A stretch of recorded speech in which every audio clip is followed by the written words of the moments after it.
vitesse à laquelle déroule une vague dans la réalité nous laisse peu de temps pour la comprendre. Il est donc bien utile de pouvoir simuler une vague et modifier la vitesse de déroulement et même pouvoir l'arrêter, analyser la manière dont elle se forme, comprendre la modification des pentes en fonction par exemple du sens du vent et de la puissance de ce vent. Donc le logiciel Shaper Wave Dynamics permet donc de moduler bien sûr le déroulement du temps dans une vague afin de pouvoir comprendre ce qui s'y passe. Donc ici nous voyons une vague qui a dans ses presettings une valeur en termes de vent et de direction du vent, environ de 37 km/h en termes de vent et en direction offshore. Nous allons voir que nous pouvons modifier la structure de cette vague, la manière dont elle se comporte, en fonction uniquement de la direction du vent et de la puissance du vent. Donc ici on a du vent de 37 km/h offshore. Donc là on peut montrer les pentes et on peut montrer les altitudes et une structure de la vague géométrique.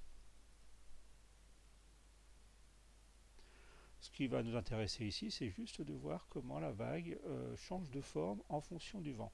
Donc on va la reprendre au début, go to start. On va lui donner une vitesse un peu plus rapide et bien l'observer. Donc nous avons notre vague ici qui se forme. Alors la vitesse du vent étant assez forte, on voit que la surface est un peu brouillée et on voit comme des ridules à la surface. Donc ici on a une vague assez creuse. C'est une vague d'1,20 m environ.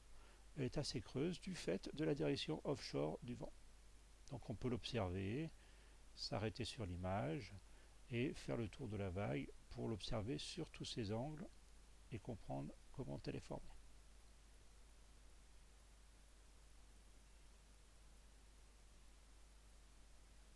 On va reprendre exactement la même vague mais modifier la direction du vent. On va mettre un vent onshore.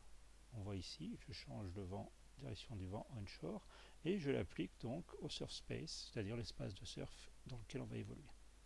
On va voir que la structure de vague va changer et du fait de la direction du vent, elle aura une forme moins creuse, plus écrasée, que l'on connaît bien sûr en onshore. Je relance la vague, go to start, et on va l'envoyer. On va la ralentir un petit peu, et on voit bien sûr que maintenant la vague ne creuse plus et rejette sa mousse sans vraiment déferler dans un creux. Donc on voit vraiment ici avec la vitesse du vent et la direction du vent qu'on a modifié la forme de vague. Et donc dans nos modélisations, on va pouvoir gérer cette transformation de la raideur de vague du fait du vent. On aurait pu aussi passer carrément sans vent ici à 5 km/h et remodeler la surface. Alors à faible vitesse de vent, le changement de direction du vent, soit offshore soit onshore, va très peu modifier la forme de la vague, mais on va avoir quand même une tendance à la creuser un petit peu si on met un vent légèrement onshore. Donc ici on est avec un vent inférieur à 5 km/h en onshore, on a une vague qui ne creuse pas vraiment, mais une surface d'eau assez lisse. Donc toutes ces vagues sont générées avec les mêmes paramètres de houle et de vitesse et de période de houle. Donc ici on va la passer offshore, je reconstruis la vague et on va voir qu'elle va être juste un petit peu creusante, légèrement plus, mais du fait de la faible force du vent, ça ne va pas changer beaucoup la structure de la vague. Donc la vague est recalculée, on va la laisser défiler.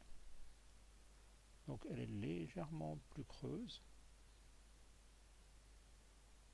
et donc forme un tube un petit peu plus complet, moins écrasé qu'en onshore. Nous pouvons ainsi tester nos planches dans différentes vagues, mais pas simplement modifier la structure de la houle, mais aussi la pente de la vague en fonction du vent et de la direction de ce vent. Donc on va s'arrêter ici pour Didacticiel qui voulait juste montrer donc qu'il est possible de modifier très finement la forme de la vague avec le paramètre de vent et pouvoir tester sa planche donc dans ces différentes conditions.